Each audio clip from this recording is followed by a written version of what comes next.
할렐루야. 이 자리에 하나님께서 우리와 함께 계심을 믿습니다.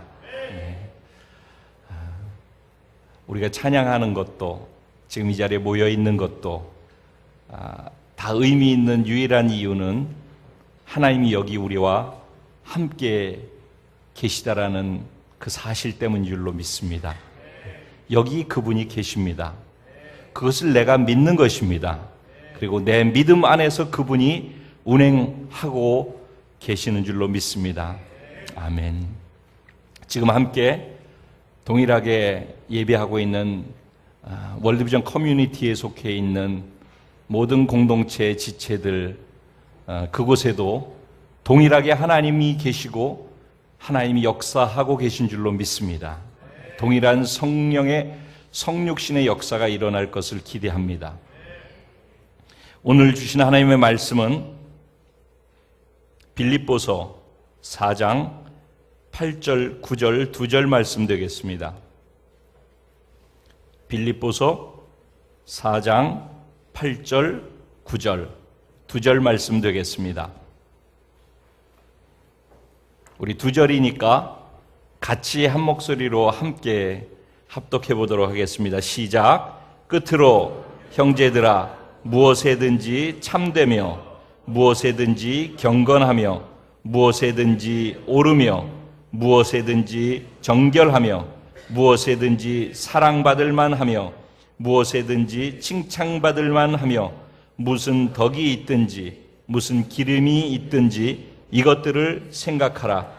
너희는 내게 배우고 받고 듣고 본 바를 행하라. 그리하면 평강의 하나님이 너희와 함께 계시리라. 아멘. 조금 전에 우리가 평화로다 하늘 위에서 내려오네. 할렐루야. 그 평화가 우리 가운데 어떻게 임할 수 있는지 오늘 우리에게 짧은 두 구절 안에서 말씀해 주고 있습니다. 그리하면 평강의 하나님이 너희와 함께 계시리라. 하나님 늘 우리와 함께 계시죠. 근데 그 하나님께서 평강으로 내 안에 경험되어지는 하나님이 된다는 것입니다.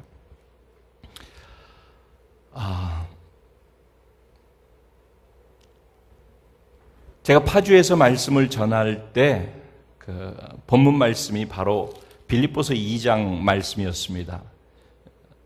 그러므로 나의 사랑하는 자들아, 너희가 나 있을 때뿐 아니라 더욱 지금 나 없을 때에도 항상 복종하여 두렵고 떨림으로 너희 구원을 이루라. 이런 말씀, 본문 말씀을 가지고 두렵고 떨림으로 구원을 이루는 자, 바로 당신입니다. 그러니까 당신입니다 그러지만 사실은 바로 나입니다 라고 받으시면 되죠. 제가 여기에서 구분해서 확인시켜 드리고 싶었던 것이 있었습니다. 이 말씀 속에서. 여러분, 우리는 구원 받았나요? 받지 않았나요? 구원 받았어요? 맞아요? 네. 구원은 받은 것은 완성됐나요? 완성되지 않았나요? 우리가 한 번 구원받은 사람이 구원 또 못 받나요? 구원 받죠. 그럼 과거, 현재, 미래의 죄가 구원받을 때 다 용서받으면서 완전한 구원을 우리가 받은 것이에요. 그럼 오늘 본문에서 그렇게 구원받은 우리에게 구원을 두렵고 떨림으로 이루어 가라라고 말할 때 그 말의 의미는 무엇일까 하는 것이었어요. 구원을 두렵고 떨림으로 이루라. 이것은 두 가지로 구분해서 이해를 할 필요가 있어요. 지난번에도 제가 그 부분을 강조했는데 여러분 이게 정리가 되어졌으면 좋겠어요. 여러분, 구원이 하나님으로부터 오나요? 우리로부터 오나요? 하나님으로부터 오죠. 그죠? 네. 구원은 하나님으로부터 와요. 그러면 어떤 분은 아니 내가 교회에 내 발로 전도받은 것도 아니고 내가 마음에서 우러나서 마음이 울적해서 지나가다가 교회를 들어와서 그때부터 신앙생활이 시작됐어요. 그렇게 얘기하면은 내가 구원을 내 스스로 만들어낸 것처럼 그렇게 이해될 수 있어요. 그렇지 않다는 거예요. 구원의 중심에, 구원의 본체는 하나님이시라는 거예요. 아멘. 예. 하나님이 우리를 구원하셨어요. 그리고 우리의 모든 죄를 예수님이 십자가에 못 박아 죽을 때 같이 십자가에 못 박아서 넘겨버리고 죄사해버리고 우리를 죽여버리고 예수님이 부활하신 부활의 생명으로 거듭 다시 태어나게 했어요. 아멘. 예. 이게 반복되는 얘기지만 여러분들이 이걸 무슨 말인지를 제가 볼 땐 진짜 모르는 것 같다라는 생각이 들어서 제가 이 얘기를 계속 반복하니까 잘 새겨서 한번 들어보세요. 예수 믿고 구원받아서 교회에 와서 교회 활동하면서 신앙생활하는 것을 신앙생활이라고 하는데 그게 신앙생활이 맞을 수도 있고 아닐 수도 있다라는 거예요. 그렇게 신앙생활하면 구원 받을 수도 있고 안 받을 수 있다라는 거예요. 그래서 교회 안에 알곡도 있고 가라지도 있다라는 거예요. 그러니까 구원은 중생을 통과해야 된다. 아멘. 네. 거듭나야 된다는 거예요. 교회에서 아무리 봉사 많이 하고 헌금 많이 하고 시간을 많이 들여서 기도를 하고 예배에 참석해도 내가 거듭난 자로서 그 일을 하지 않으면은 아무 의미가 없다라는 얘기예요. 거듭남이 뭐예요? 그래서 율법학자 니고데모가 성경에 대해서 너무나도 다 알고 성경을 가르치는 사람이었음에도 불구하고 구원에 대해서 확신이 없고 자신이 없었기 때문에 밤에 몰래 사람들 볼까봐 두려워서 예수님 찾아왔잖아요. 그랬을 때 예수님 뭐라고 그랬어요? 물과 성령으로 거듭나지 않으면은 하나님 나라를 볼 자가 없고 하나님 나라에 갈 자가 없다 이렇게 얘기를 했어요. 그렇죠? 그래서 거듭난다라는 말을 그때 했단 말이죠. 거듭난다 뭐예요? 엄마 아빠 육체로 태어난 생명으로 우린 지금 생명으로 살고 있단 말이죠. 근데 이 생명을 가지고서 예수 믿었습니다 하고 그리고선 교회 생활 시작한단 말이죠. 그리고 그것이 예수 믿었고 죄사함 받았다고 생각하니까 나중에 천국 간다라고 생각한다는 거죠.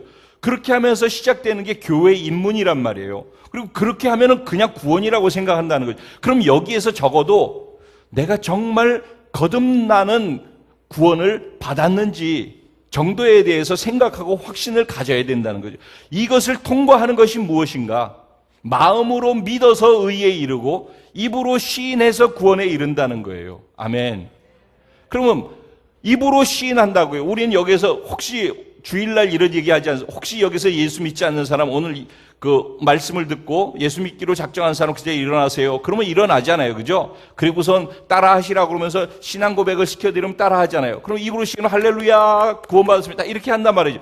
그 안에 진짜 구원받은 사람이 있고 그렇지 못한 사람도 있을 수 있다는 얘기예요. 그 안에 입으로 시인했지만은 마음으로 믿는 믿음이 있는가 하는 것이에요. 그렇죠? 그리고 우리가 하는 것 속에 믿음을 화합하느냐 아니냐 하는 것이 굉장히 중요한 부분이거든요.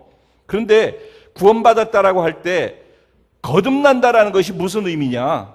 내가 우리 이 땅의 엄마 아빠의 육체의 연합을 통해서 우리가 육체의 생명으로 태어났잖아요. 그렇죠? 그런데 예수님이 이 육체의 생명으로 살고 있는 우리는 하나님이 볼 때 희망이 없다는 거예요. 우리 안에는 가망이 없다는 거예요. 그래서 절망이라는 거예요. 우리들이 아무리 어떤 삶을 살아도 의로운 삶을 살려고 도덕적인 삶을 살려고 노력을 하고 뭘 다 하더라도 절망이라는 거예요. 그게 어떻게 하더라도 내 노력과 상관없이 구조 자체가 악구조 속에서의 절망이라는 얘기를 하는 거예요. 내가 아무리 하더라도 구조 속에서 다른 상황으로 말미암아 내가 악한 것이 드러나게 된다는 거예요. 결국은 해결이 안 된다는 거예요. 이 땅에서는. 그 노력을 수없이 수천 년 동안 네가 할 수 있어 한번 해봐. 그래서 율법을 주면서 해보라고 그런 거예요. 근데 수천 년을 하더라도 그걸 하는 사람이 없는 거예요. 하나님이 이미 알고 계시고 근데 인간 끝까지 해보려고 하는 거예요. 종교를 통해서 철학을 통해서 노력과 도덕을 통해서 윤리를 통해서 안 된다니까. 그래서 결국은 받지 안 되는 거. 그래서 예수님이 오신 거예요. 오셔서 예수님이 인간으로 오셔서 하나님으로 해버리면 끝나지만은 사탄과의 법적인 것이 있기 때문에 인간으로 오셔서 인간의 삶을 완벽하게 사시다가 그리고 인간의 죄를 다 죄 없으시면서 뒤집어 쓰고 그리고 십자가에서 죽었단 말이죠. 죽을 때 죄를 지은 죄의 대가는 사망 죽음인데 예수님이 죄 없으면서 죄의 대가인 사망을 다 자기 안에 인류의 죄를 다 짊어지고서 십자가에서 죽으셨단 말이에요. 죽으실 때 우리의 죄가 다 함께 죄의 값을 지불하면서 청산되어지고 용서를 받는 거란 말이에요. 그래서 그때 그 일만 일어나는 게 아니라 우리 육체로 살고 있는 우리 육체의 생명도 예수님이 죽을 때 같이 죽었다라고 선언하시는 거예요. 이게 중요한 거예요. 여기서부터가. 그러니까 엄마 아빠의 육체의 생명으로 있는 그 육체로 있는 우리의 생명이 하나님이 보실 때는 죽은 생명으로 인정한다는 거예요. 그리고 예수님이 부활하시는 그 부활의 생명으로 나는 새로운 피조물로 지금 다시 태어나는 것이다라고 하나님은 선언해 주신단 말이에요. 너는 이제부터 완전 새거, 절망적이고 악구조 속에 있는 너는 이제는 거기서 완전히 죽음으로 끝내버렸고 내가 부활의 생명으로 너를 다시 태어나게 했어. 이제는 육체의 생명이 아니라 하늘 하나님의 부활의 영원한 생명으로 너를 다시 태어나게 했어. 너는 그 생명에 연합되어 있단 말이야. 이렇게 말씀하신다는 거예요. 근데 그것을 받아들이는 것을 뭐라고 해요? 구원이라고 하는 거예요. 그래서 그 생명을 받은 자가 그 생명으로 거듭 다시 태어나는 거예요. 그래 거듭남이라는 거예요. 그게 아멘. 이것을 확실하게 알고 믿어야지만 거듭나는 구원, 즉 중생을 통과한다 이런 얘기예요. 교회 다니면서 그냥 예수 믿으세요. 우리 교회 나와요. 그리고 교회 생활하는 것 그걸로 구원이라고 생각하면 안 되고 내가 구원이라고 생각하는 나의 구원을 적어도 이렇게 확인을 해야 한다는 것입니다. 그러면 이렇게 구원받는 구원에 내 노력이 있었냐는 거예요. 나의 노력이 있어요? 없잖아요. 하나님이 다 하셨잖아요. 예수님이 다 해놓으셨잖아요. 그리고 내가 다 했는데 너희가 한 걸로 인정해 줄게 라고 선언하시는 것만 받아들이면 된단 말이에요. 그렇죠? 그러면 이렇게 얘기해요.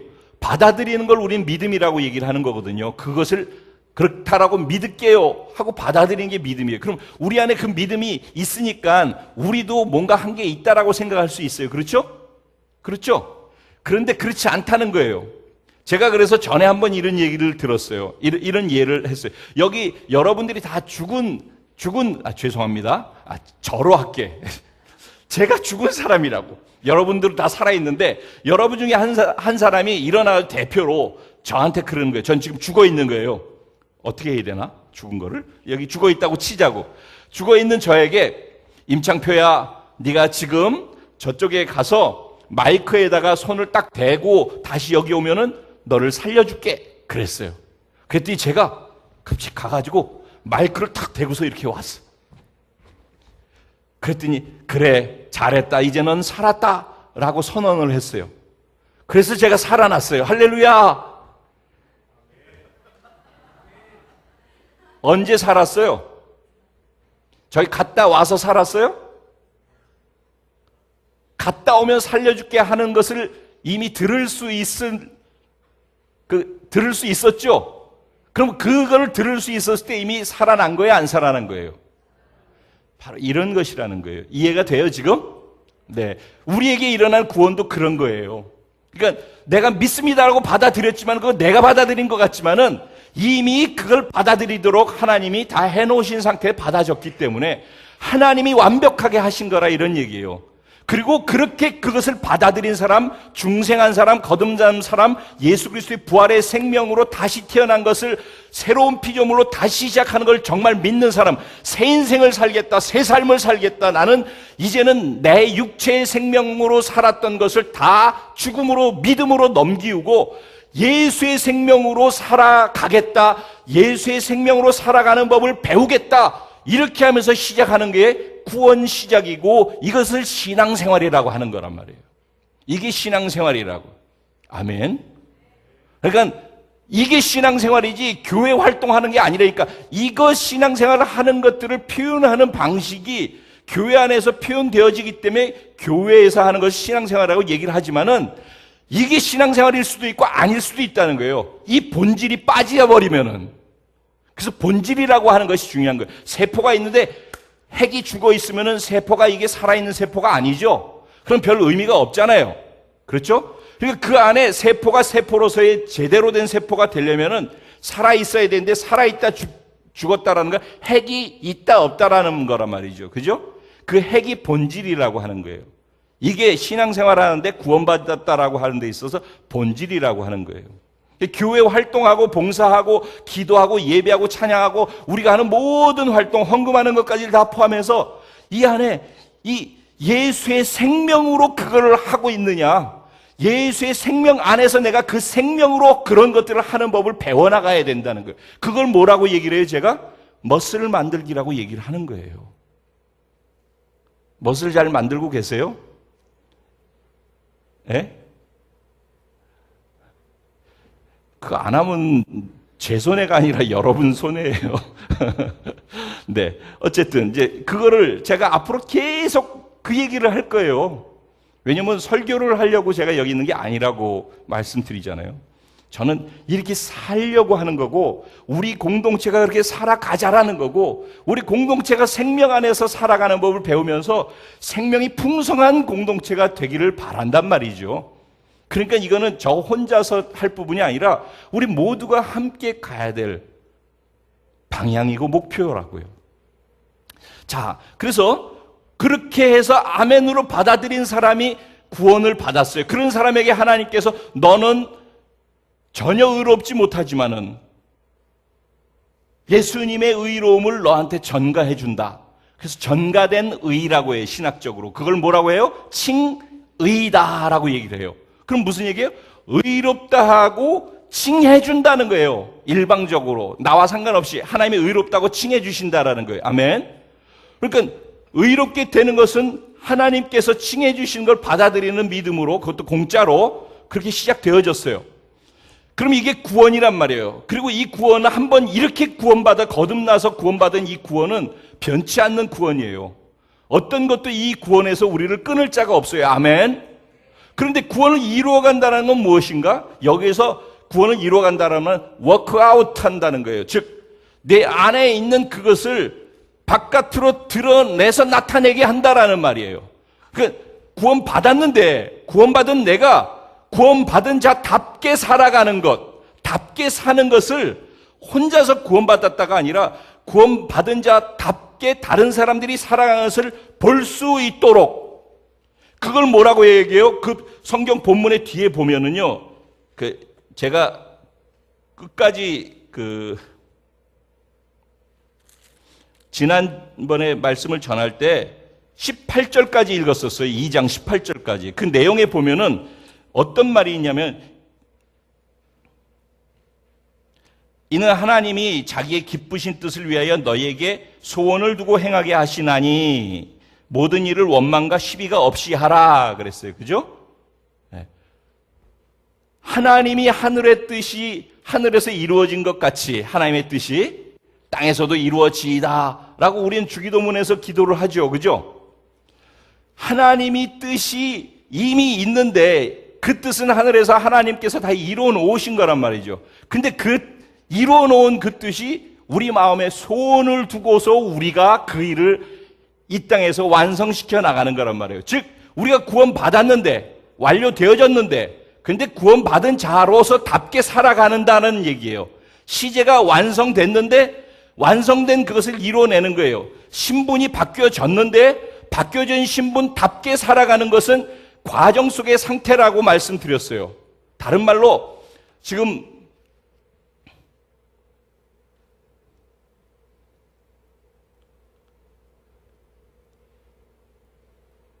지난번에도 이 표현을 썼던 것 같아. 산이로 할까? 지금 산이가 하품을 했어요. 졸리기 시작하는 것 같아.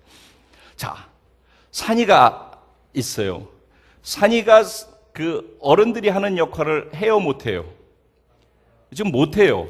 하려면 아직 멀었어요. 근데 너 못한다라 가지고 미워하고 막 때리고 싫어하고 그래요? 아빠가 어때요? 집에서 그러나? 안 그렇지. 그래서 사랑한단 말이에요. 그러니까 지금 무릎팍에 앉혀놓고 있잖아요, 지금. 그렇죠? 왜 그래, 왜? 그래도 내 자식이니까. 사람이란 말이에요. 짐승도 내가 키우면 내 안에 품고 있는데 내가 낳은 자식이란 말이에요. 아직 미숙하고 아직 부족하고 사람답지 못해도 내 자식이란 말이죠. 그 자식이 클 때까지 기다린단 말이죠.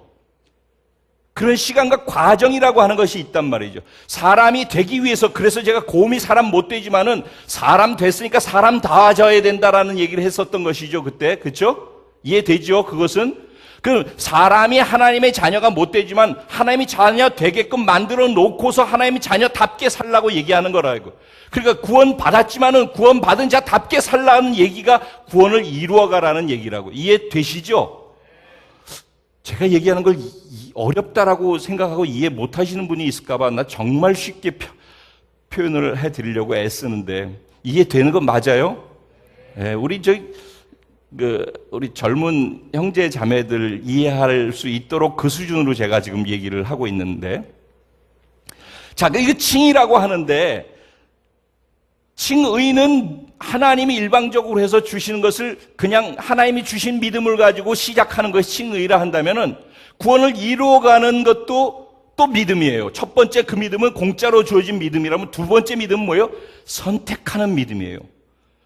이제는 내 안에 믿음의 씨앗이 있단 말이에요. 너희 안에 믿음이 있고 너희 안에 하나님의 사랑이 있고 라고 성경은 얘기해요. 그러면 주의 마음을 품은 자가 되라라고 얘기를 하잖아요, 성경에. 그렇죠?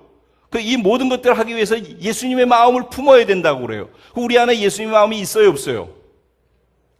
고린도전서 2장 16절 말씀에 보면은 누가 주의 마음을 알아서 그 마음을 가르칠 것인가 라고 안타까워하는 표현을 하면서 바로 이어서 뭐라고 그러는지 알아요? 하지만 너희 안에 주의 마음이 있느니라. 너희가 주의 마음을 가졌느니라. 이렇게 얘기를 하고 있어요. 그러면 우리 안에 주의 마음이 있는 거예요, 없는 거예요?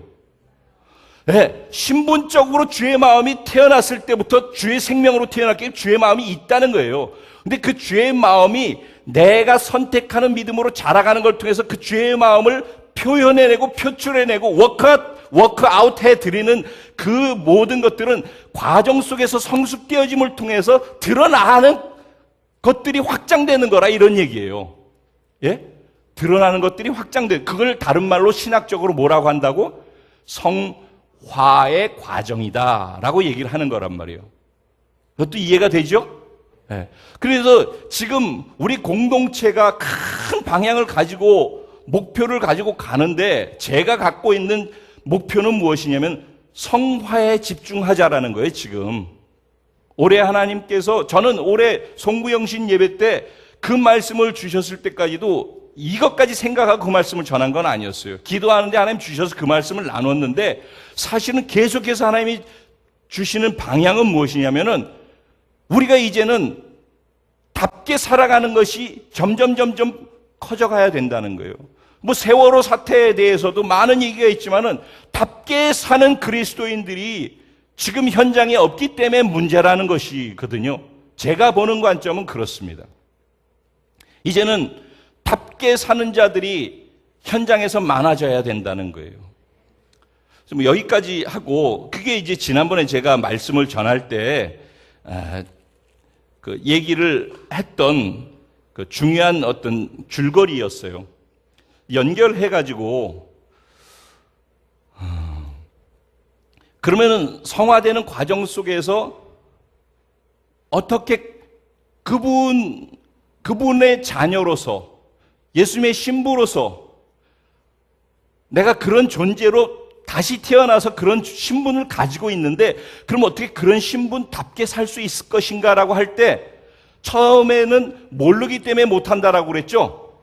두 번째는 아는데 내 마음을 걸리게 하는 여러 가지 그 가로막는 요소들이 있어서 내 알고 있는 것을 자꾸 튕겨내기 때문에 그걸 반항하고 제한하고 그러는 것 때문에 그게 장애 요소가 되어서 알고 있어도 못하게 되는 일들이 있다고 했죠. 세 번째, 마음에서 진짜 이젠 알고 그렇게 해야지라고 간절히 바라는데도 불구하고 안 되어지는 이유가 있다라고 말씀드렸어요. 그게 무엇 때문이라고 그랬죠? 이제 하나님이 우리는 엄마 아빠의 육체로 태어난 우리를 옛사람이라고 표현을 하고 너희 옛사람은 죽었어 라고 선언하셨단 말이에요. 그리고 예수님의 부활의 생명으로 우리는 다시 태어났어 라고 하나님 말씀하셔요. 아멘.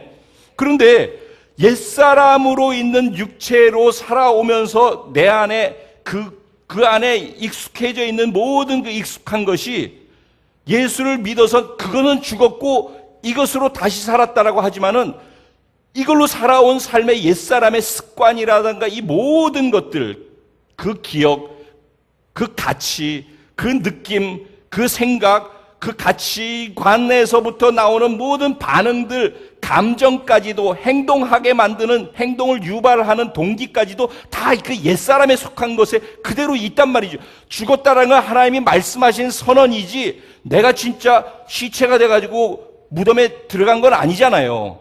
그렇죠. 그러니까 하나님의 선언을 받아들임으로 믿음으로 여겨서 죽은 것이지 내 안에 그대로 옛사람의 존재로서의 영향력은 있단 말이죠. 이게 옛사람의 머슬이라고 근육이라고 얘기를 하는 거예요. 그래서 옛사람으로 사는 데는 굉장히 우리가 힘있게 빠르게 움직일 수 있는데 이쪽 새 사람으로 다시 태어났다라고 하는 것은 아기 같은 수지란 말이에요. 아무것도 근육이 발달되어 있지 않다고요.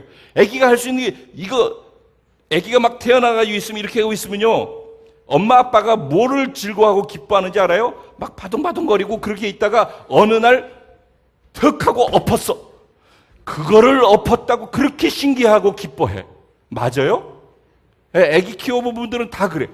아기가 지금 여러분들이 이렇게 멀쩡하게 다니까 그렇지. 아기가 이렇게 누워있다가 이렇게 하는 것이 할렐루야야.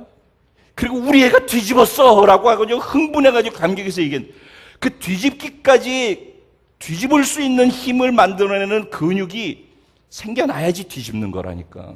그리고 이렇게 해서 뒤집는구나라는 것을 그 느낌을 알아야지 뒤집는 거라니까. 그러죠? 네. 그런 것처럼 달인 생활의 달인 있잖아요. 그 달인이 달인 되기까지 똑같은 것만 반복을 수도 없이 하기 때문에 그러는 거 아니겠어요? 그런데 우리가 예수 그리스도의 삶을 생명으로, 그분의 생명으로 살아드리는 것의 달인, 할렐루야, 이렇게 되기를 원한단 말이에요. 예수로 살아드리는, 예수의 생명을 받아서 예수의 생명으로 살아가는 법을 배워가고 그것으로서 익숙해져서 가만히 있어도 그렇게 할 수 있는 그런 달인, 이 되어가기 위해서는 그 예수의 사용하실 수 있는 근육이 생겨나야 된다는 거예요. 근데 그건 어디로부터 시작되는가? 다들 막연해 하시는 것 같아요. 잘 적용이 잘 되고 그거 집집마다 그리고 소그룹에서 해보고 있어요? 한번 손 들어보세요. 해보고 있다. 나만 하나? 안 하면 손해라니까. 그러면 평생 이 교회에서는 이 얘기만 들을 거예요. 이 얘기를 안 들으려면 여길 떠나가야 되고 이게 맞는데 못하면 빨리 바꿔야 되고. 아멘. 예. 근데 이게 빨리가 아니라 모세는 40년 동안 했고 야곱도 30년 동안 했어요. 아브라함이 30년이구나. 아브라함이 30년 걸린 거예요. 믿음의 조상들이 30년 걸린 거예요. 야곱이 20년 걸린 거고. 그러니까 이거를 갖다가 한 주 해보고서 되니 안 되니 진짜 웃기는 얘기예요. 그건 무슨 지금 물 한 잔 해서 따라서 이거 하자라는 게 아니거든요. 그러니까는 아기가 평생을 자라가면서 어른이 되고 성숙되어지는 과정이 필요한 것처럼 시간 두고서 반복해서 그걸 해야 된다니까. 근데 가만히 있으면서 그게 이루어지길 바라고 그걸 기대하고 있는 것 자체는 그거는 터무니없는 욕심이고 그건 욕심도 아니고 그거는 잘못된 거예요. 그거 아니라니까. 그것을 위해서 집중해야 된다고요. 아멘. 예. 아멘. 카메라 보고서 있는 분들 아멘. 예, 거기도 똑같은 얘기예요. 저도 마찬가지고. 자, 그럼 그것으로 향해서 가는 데 있어서 아는데 잘 안 되고 그러는 또 다른 이유가 무엇일까? 제일 중요한 게 무엇일까 생각해 봤어요. 그게 뭔가 누가 주의 마음을 알아서 주를 가르치겠느냐 그랬어요. 근데 주의 마음이 너희 안에 있다 그랬어요. 마음이 중요한 거예요. 마음이. 성경은 계속해서 마음에 대해서 얘기하고 있어요. 오늘도 생각과 마음에 대해서 바로 7절에 보면 너희 마음과 생각을 지키시리라. 아멘. 다 마음과 생각. 그리고 오늘 우리가 읽은 본문에서도 이것들을 생각하라. 그래서 생각하라는 말이 무슨 원어로 뭔가 하면은 집중하라는 거예요. 수학 문제를 풀듯이 신중하게 집중해서 숙고하면서 깊이 생각하면서 그렇게 집중해서 그것을 보라는 거예요. 그걸 생각하라는 거예요. 뭐를? 오늘 본문 뭘 하라고 그랬어요? 무엇이든지 뭘 하든지. 사업을 하시는 분 사업할 때도 그렇고, 사람들을 만날 때도 그렇고, 공부를 할 때도 그렇고, 설거지를 할 때도 그렇고, 교회에서 봉사할 때도 그렇고, 내가 뭘 잘하니 못하니 누가 많이 틀리니 그런 게 아니라 무엇을 하든지 무엇이든지 참되라는 거예요. 참이 뭐예요? 참이. 참이 있으면 뭐가 있어요? 거짓이 있어요. 진실되라는 거예요. 거짓말이나 위선이나 앞에서는 이렇게 표현하고 고개 딱 돌려서 뒤에 가서는 딴 말하고 앞과 뒤가 다른 그런 삶을 살지 말라는 거예요. 무엇을 하든지 누구에게든지 앞하고 뒤가 똑같으라는 거예요. 진실되라는 거예요. 위선적으로 하지 말라는 거예요. 있는 그대로 하라는 거예요. 무엇을 하든지. 그럼 무엇을 하든지 경건하래요. 경건. 경건이 무엇인가? 우리가 생각하는 이 경건, 여기서 원어는 뭐냐면은 단정하다라는 의미예요. 그걸 다른 말로 하면은 사람들한테 단정한 모습을 통해서 존경받는 사람이 되라는 거예요. 말에나 행동에나.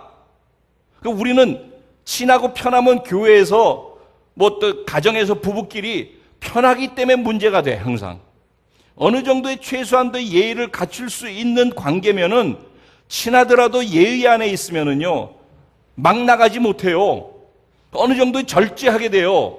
근데 편하고 친하면은 그냥 툭툭 말이 막 나간단 말이지. 그래도 이해해 줄 거라고 생각하고 친하다고 생각하니까 막 그렇게 한다. 근데 그것이 나는 그렇게 생각하는데 상대편도 그렇게 생각하면 다행인데 상대편은 내가 생각하는 대로 편하게 느끼지 않고서 받을 때는 문제가 되는 거예요. 그래서 모든 일을 원망과 시비가 없이 하라고 하는데 좋은 일을 하겠다고 하나님 일 하겠다고 영혼 살리겠다고 하면서 원망이 생기고 시비가 생기고 누가 옳으니 그르니 그 싸움이 생기고 그렇게 하고서 말 안 하고 지내고 이렇게 만약 한다 그러면은 그것은 하는 것 자체가 다 잘못됐다라는 거예요. 무엇에든지 참되고 무엇에든지 존경받을 만하라 이런 얘기예요. 그리고 무엇에든지 옳게 하라는 거예요. 옳게. 옳다가 뭐예요? 의롭다. 의로움의 반대는 뭐예요? 불의하다라는 얘기예요. 불의. 그래서 제가 그러죠. 사업하시는 분들에게 기도를 첫 번째 제대로 하고 기도를 기초에다 두 번째 뭘 해야 된다고요? 세상법과 하나님 나라의 법을 지켜라. 법을 지켜라. 법을. 내가 머리 굴리고 이렇게 하면 될 것 같다 그래가지고 앞하고 뒤하고 다르게 뭐 이렇게 해서 눈 가리고 아웅하면서 그러면 뭔가 좀 남기고 조금 더 나을 수 있을 것 같다고 생각하고서 하는 그것이 나에게 유익이 될 것처럼 생각하지만은 뒤에 그것이 내 기초를 망치로 햄머로 부셔버리는 그런 엄청난 일들을 겪게 만드는 것이 된다라는 거예요. 그러니까는 사람들은 코앞에 것만 보고 코앞에 좋고 손해보고 뭐 유익이 되고 이것만 보는데 전체를 봐야지. 쉽게 지을 수 있는 것은 모래로 짓는 거예요. 근데 제대로 짓는 것은 기초를 튼튼히 해가지고 해야 되는 거란 말이에요.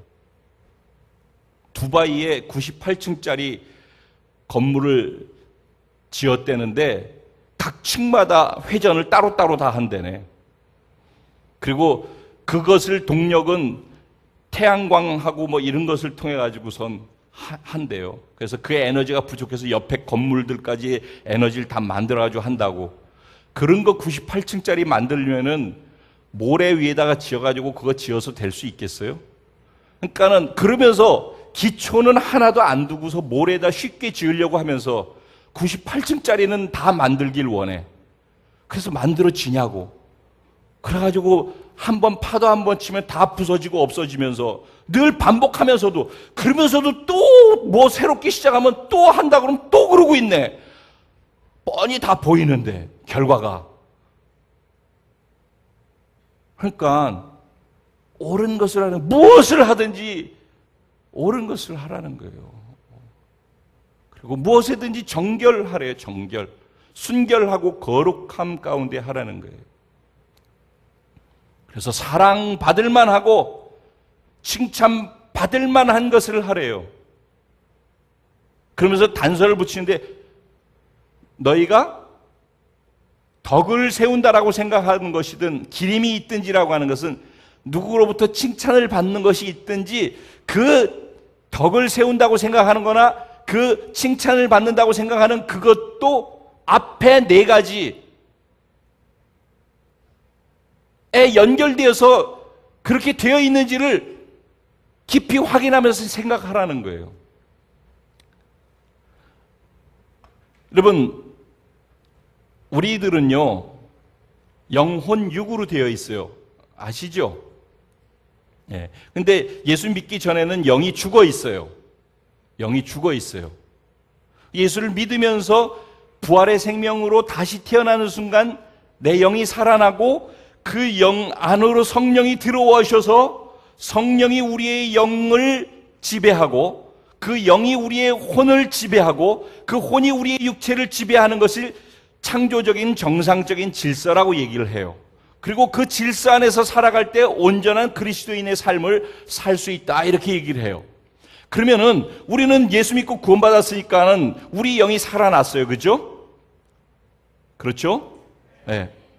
그러니까 무방비한 상태에 있는 죽은 자로 있는 게 아니라 영이 살아나 있는데, 다만 그 영이 그리스도인다운 삶을 살려면은 어떤 것이 있어야 돼? 성령 안에서 성령의 지배를 받는 내 영이 돼야 돼요. 그리고 성령 안에서 지배를 받는 내 영이 내 혼을 컨트롤할 수 있어야 돼요.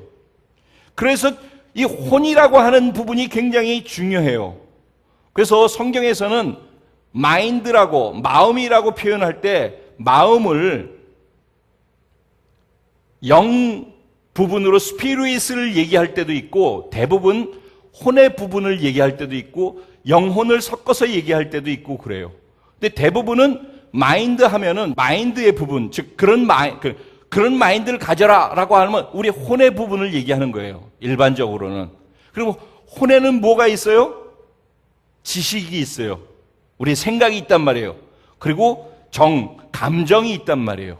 그렇죠? 그리고 우리의 의지가 있어요. 즉 지정의가 우리의 혼이란 말이에요. 그러면 우리의 지정의, 지식과 감정, 우리 생각과 감정과 의지가 무엇의 영향을 받아야 된다고요? 무엇의 통제를 받아야 돼요? 우리의 영의 통제를 받아야 되고, 우리 영은 성령님의 통제를 받아서 이게 혼을 다스려야 된단 말이에요. 그렇죠? 그런데 혼이 중요한데 그 혼을 움직이는, 지정의를 움직이는 우리 안에 가장 중요한 부분이 어디예요? 오른쪽 귀와 왼쪽 귀 사이에 있는 뇌예요, 뇌. 그러니까 우리 혼은 뇌에 의해서 영향을 받는 거예요. 하나님께서 우리 인간에게 뇌를 주신 것은 우리 가장 기본적인 뇌와 포유동물이 가질 수 있는 뇌와 그 위에 또 그것을 덮고 있는 뇌 3등분으로 이렇게 돼 있다면은 우리는 이 뇌를 통해서 하나님의 마음을 알고 그 마음을 깨달아서 그 마음에 맞추어서 우리의 지식과 감정과 의지를 통제하고 컨트롤할 수 있도록 하기 위해서 뇌는 그 역할을 하라고 만들어져 있는 거예요. 그래서 우리가 이 땅에서 살다가 죽을 때까지 사용하는 뇌가 96%를 안 사용하고 5% 사용하다가 죽어도 96%의 뇌는 그대로 살아있는 거예요. 뇌가 그런 거란 말이죠. 그 뇌는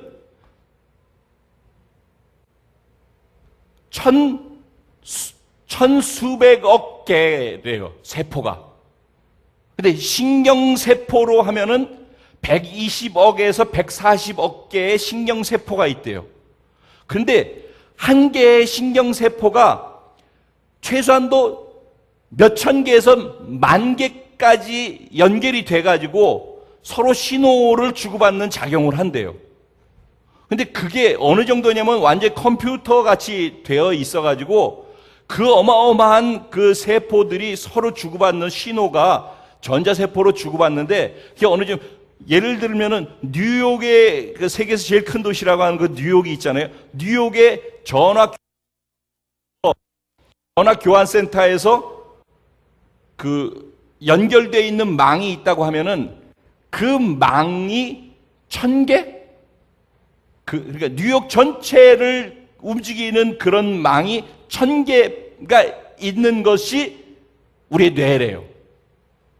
그러니까 지금 동시에 전 세계에서 TV나 라디오의 모든 전파 주파수가 움직이고 있다고 할 때 그 모든 것을 움직인 것보다도 더 많이 움직이고 있는 것이 우리 지금 뇌라는 거예요.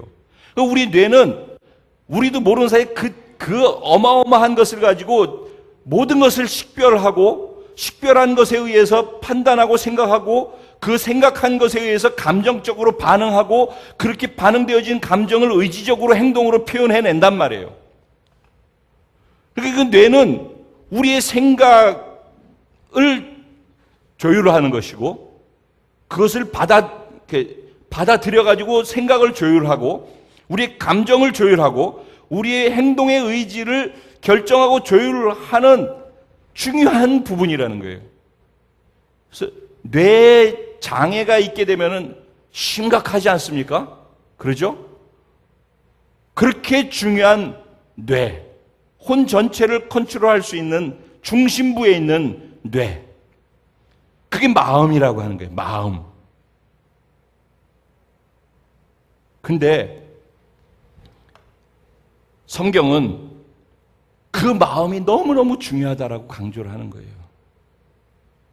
너희 안에 이 마음을 품으라. 곧 그리스도 예수의 마음이니. 그러죠?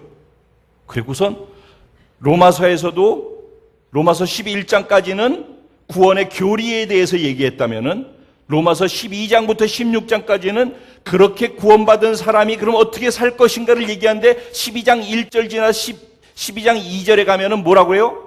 너희는 이 세대를 본받지 말고 마음을 새롭게 함으로 변화를 받아.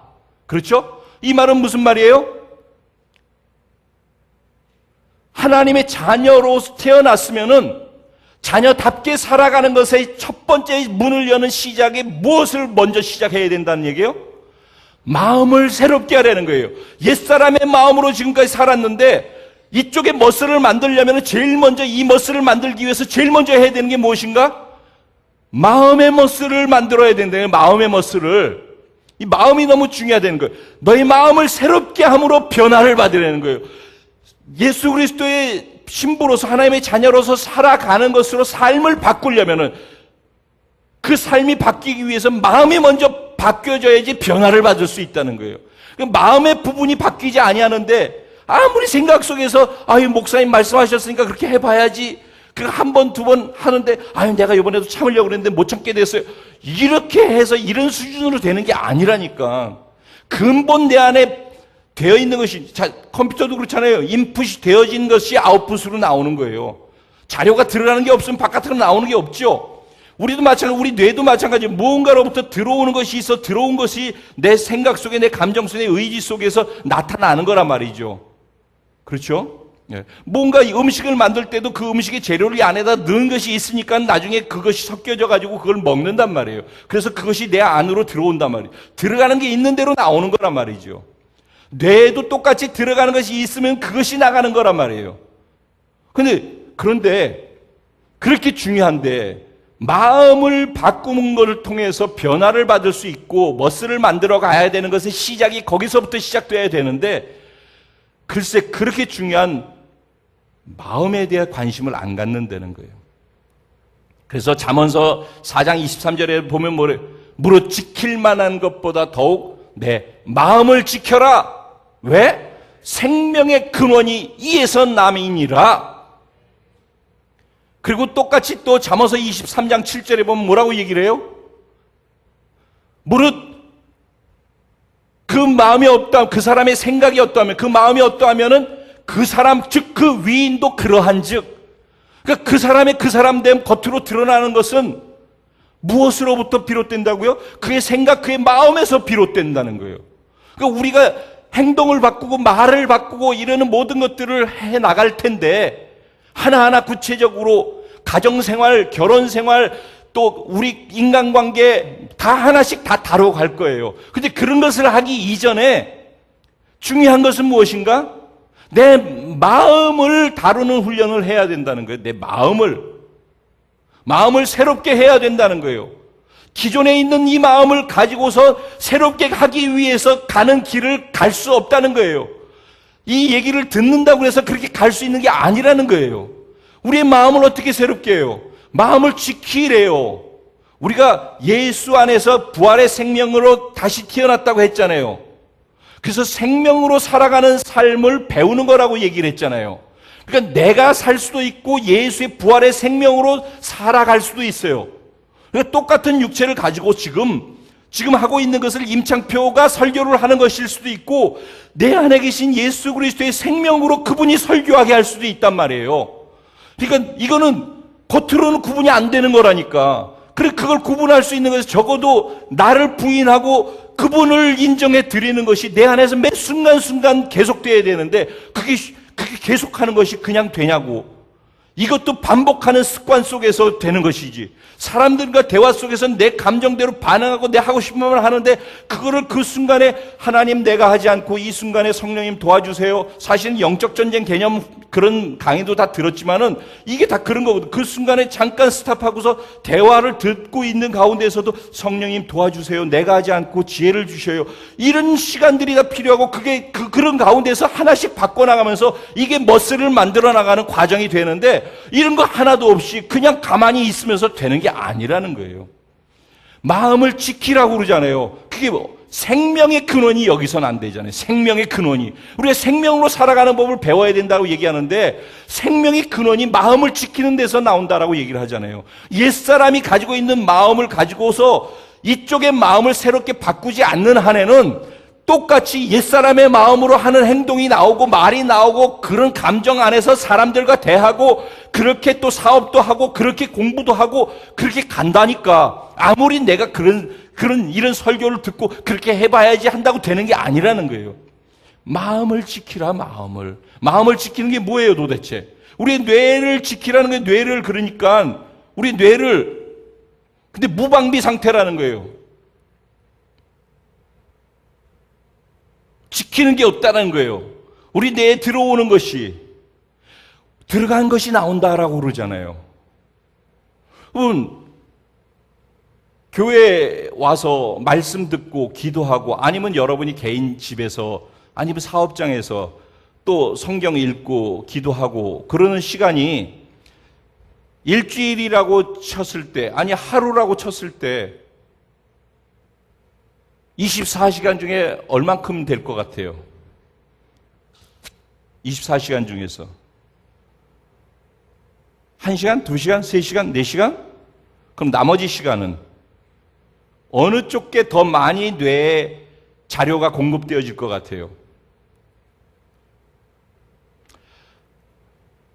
미국의 통계를 보면은 만 6세, 그러니까 우리로 치면 7세나 8세가 되죠. 학교 들어가는 나이에서 만 18세가 될 때까지 12년 동안 아이들이 12년 동안 TV 앞에서 TV를 보는데 들이는 시간이 15,000에서 16,000시간 정도가 소요된대요. 학교에서 공부하는데 들어가는 시간이 13,000시간이래요. 그럼 12년 동안에 학교 공부는 13,000시간 동안 한다면은 TV 안에서 TV를 통해서 들어오는 것, 공급되는 것, 이제는 게임까지 더 포함되어졌어요. 그리고 그렇게 해서 공급되어지는 시간에 투자하는 것은 15,000에서 16,000, 이제 게임하는 시간까지 포함하면 그 시간이 얼마나 될까요? 그럼 어떤 것의 영향을 더 많이 받을까요? 뇌는 무엇에 의해서 움직이게 될까요? 뇌는 과거의 것도 모른대요. 현재 것만 안 돼요. 현재 것만. 현재에만 반응을 한대요. 현재 지금 계속해서 내가 무엇을 집어넣느냐, 그것이 계속해서 내가 행동하는 것을 만드는 결과가 된다라는 것이에요. 그럼 무엇이 들어오냐고. 하루에 보통 사람들이, 미국 사람들이 평균으로 하면 7시간 30분 정도 TV를 켜놓고 있대요. 근데 개인이 TV 앞에 있는 시간이 한 4시간 반 정도 된대요, 하루에. 아이들이 0세에서 20살까지 20년 동안 태어나가지고서 TV 앞에 있으면서 광고를 보게 되는데, 한 주에, 평균 잡았을 때 한 주에 1000번의 광고를 보게 된대요. 한 주에. 그리고 20년 동안 그것을 쌓아놓고 카운트를 하니까 100만 번을 본대요, 광고를. TV는 시청률 때문에 좌우하죠. 광고도 5초, 10초, 15초에 몇 억씩 들이면서 광고를 하죠. 그러면 그 짧은 5초, 10초 동안에 우리 안에 강하게 잔상이 나와서 나도 모르는 사이에 뭔가를 선택하려고 할 때 그것을 선택하고 싶게끔 만드는 강한 임팩트를 주어야지만 되잖아요, 광고 안에서. 그 강한 임팩트를 받을 수 있도록 사용되어진 것이 섹스인 것이에요. 성적인 것이란 말이에요. 그래서 광고의 모든 것에는 묘사하는 것, 세탁기 광고로부터 시작해서 다 성적인 것들이 그 안에, 우리도 모르는 사이에 그들은 아예 그것을 기법으로 사용하고 있어요. 그리고 TV는, 드라마나 모든 것들은 시청률을 잘 올라야지 광고 수익이 많이 들어오고, 그래야지 회사가 운영되어지고 이익을 남기게 되니까 시청률에다가 초점을 두거든요. 그러니 시청률을 올리게 하기 위해서 뭘 해야 돼요? 사람들의 입맛에 맞고 사람들이 TV를 고정시킬 수 있도록 만들어야 되지 않겠어요? 자극적인 거. 그리고 첫 회나 둘째 회나 3회, 1, 2, 3회 안에 쇼킹한 장면들을 팍팍 보여줘가지고 계속 그 안에서 다음이 느슨하게 가더라도 계속 볼 수밖에 없도록 붙잡으려고 한단 말이죠. 드라마가 처음 시작될 때 다 그렇게 시작되지 않아요? 왜 그러냐고요. 근데 그걸 보게 되어지면은 우리는 그냥 본단 말이에요. 재밌다고 보지만은, 그렇게 하는 것이 뭐가 되느냐? 이 사회에 통념이 되어지고 일반적인 보편화된 가치가 된단 말이죠.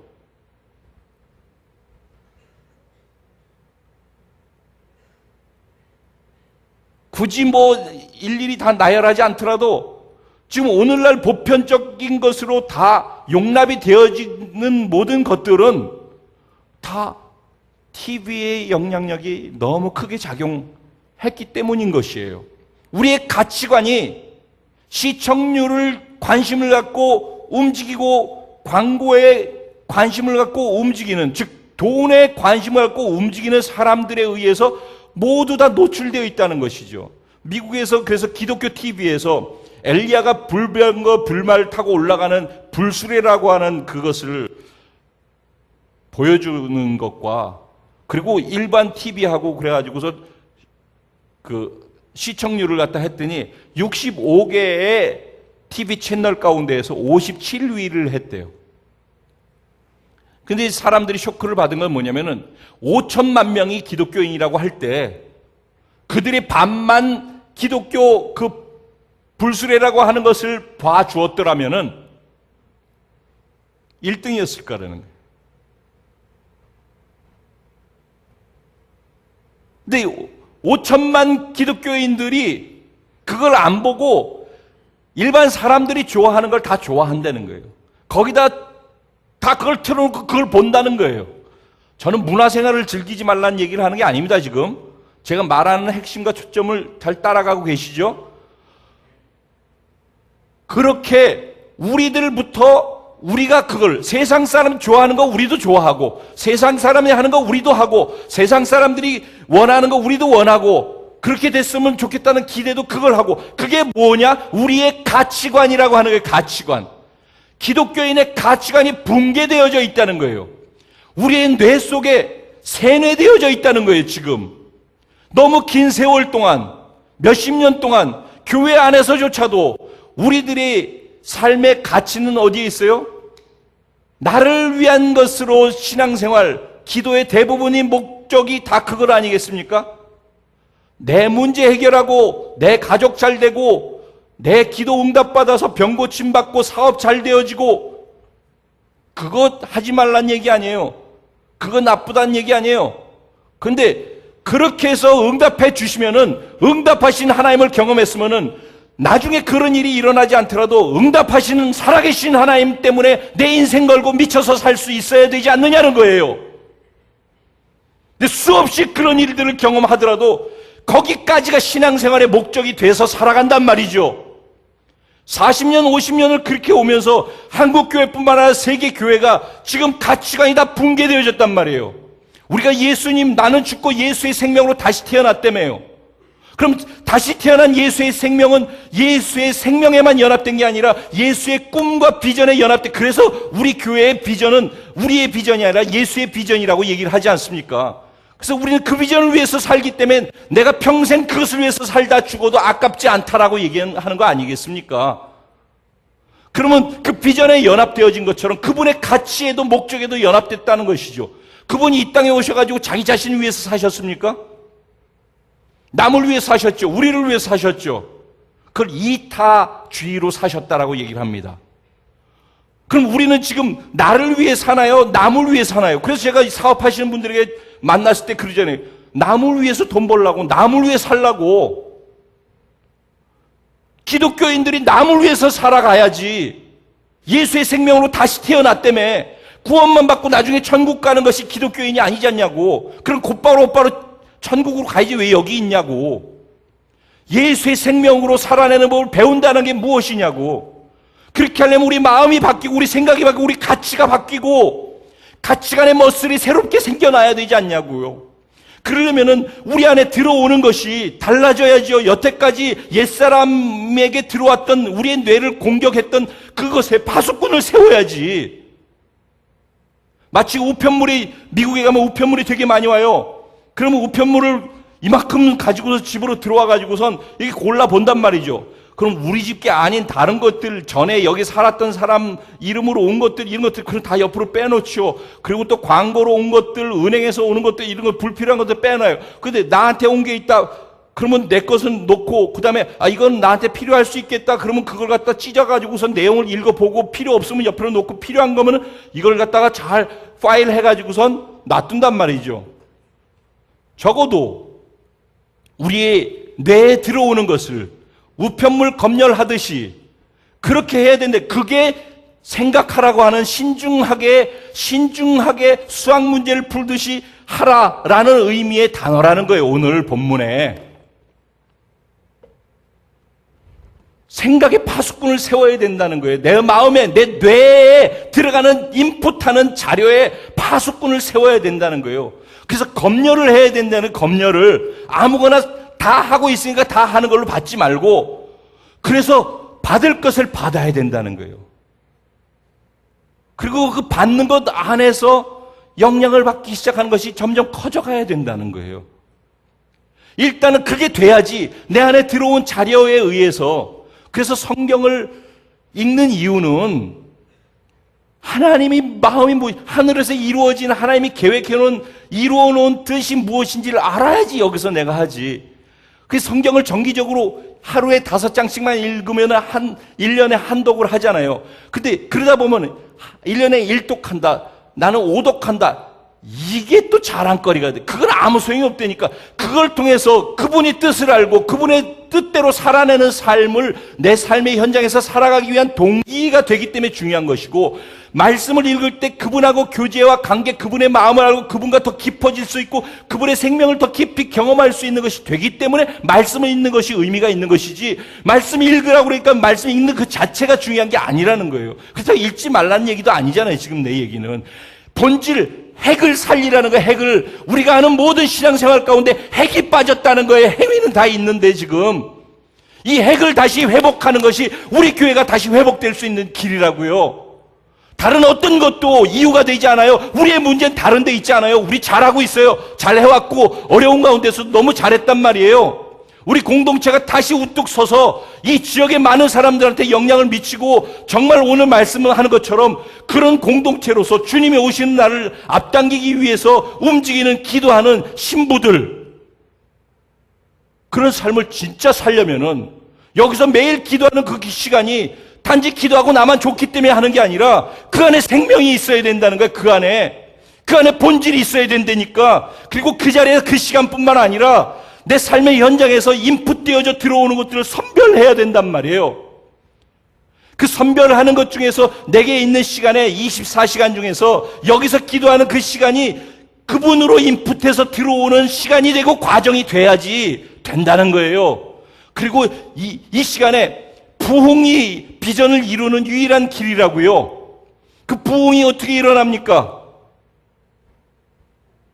내가 다음 주일이 성령 강림 주일이라서 이 얘기를 하려고 하는데 결국은 우리가 변화되는데 변화의 주체도 성령님이에요. 하지만 우리 인간이 거기에 믿음을 화합해 줘야지만 성령님이 함께 역사하는 거예요. 구원의 시작은 일방적이지만은 구원받은 자답게 살아가는 것은 성령님의 역사하신가 우리의 함께 믿음을 화합해 주는 것이 하나 되어져야지 된다니까. 근데 성령이 행하실 수 있도록 하려면은 그래서 이 자리에서 기도하는 거란 말이에요. 이 자리에서 부흥이 여기 떨어질 수 있도록. 아주사 스트리트에서 미국의 부흥을 처음 시작할 때 학생들이 여기서 5명, 10명이 부흥이 일어날 때까지 계속 기도만 했다고. 다른 짓 안 하고 그렇게 했을 때 그렇게 기도하는 정말 부흥을 사모해서 다른 게 아니라 예수님 사랑하고 성령님이 움직여야지만 된다라는 믿음과 확신 속에서 그것만을 위해서 기도하는 그 소수의 젊은 청년들이 기도가 아주사 스트리트의 부흥과 기적을 미국을 바꾸는 놀라운 역사들을 일으키는 씨앗이 됐다면 그게 오순절 교단을 만드는 거란 말이에요.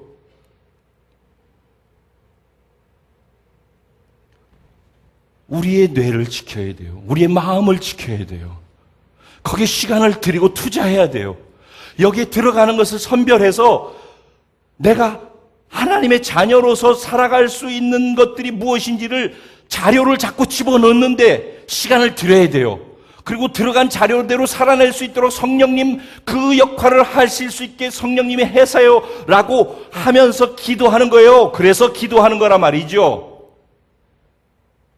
그리고 경건서적들 똑같은 것을 신문 읽고 뭐하고 다 필요하기 때문에 봐야 돼요. 그렇지만은 거기에 노출돼서 들어가는 시간보다 하나님의 말씀과 경건서적들, 고전들 좋은 게 너무 많이 있어요. 그런 것들 보면서 그 말씀대로 살아낼 수 있도록 또 깨달음을 얻고 그래서 내 뇌가 예수님이라면 어떻게 할 것인가 하는 쪽에 더 많은 영향을 받을 수 있도록 내가 스스로 그것을 열어줘야 된단 말이죠. 그래서 가족 단위로 그걸 하라고 하고 소그룹 해서 구역 단위로 그걸 하라고 하고 제가 그렇게 부탁을 드리잖아요. 여러분이 모이는 모임 공동체 안에서 그렇게 하란 말이에요. 서로 이것을 목적을 두고 서로가 마음을 합쳐서 서로 지켜주고 보호해주고 손을 잡아주면서 이렇게 세워주면서 가자는 말이에요. 혼자서는 못한다니까. 이게 어려운 거예요. 근육 만드는 거 어려운 거라고 얘기했잖아요. 평생 해야 될 일이란 말이에요. 성화는 죽을 때까지 하는 거거든요. 우리가 서로 노력해야 되고 서로 도와줘야 된단 말이에요. 그러면서 하면 가능하다니까요. 하나님이 계획하셨기 때문에 우리에게 말씀하셨고 지금 진행되고 있다라고 저는 믿어요. 저보다 앞서 행하시는 하나님께서 우리 공동체보다 앞서 행하시면서 우리를 지금 나도 못 보고 있는데 우리를 그쪽으로 끌고 가고 계시다고 저는 믿어요. 저는 적어도 그걸 믿어요. 전 여러분도 그 믿음이 같이 있고 보이진 않아도 믿음의 눈으로 보고 믿음으로 움직일 수 있고 믿음으로 하나 되길 원하고 믿음으로 함께 갈 수 있었으면 좋겠어요. 여러분의 영적 헬스클럽을 여시란 말이에요. 그 말의 의미에는 이런 것들이 포함되는 거란 말이에요.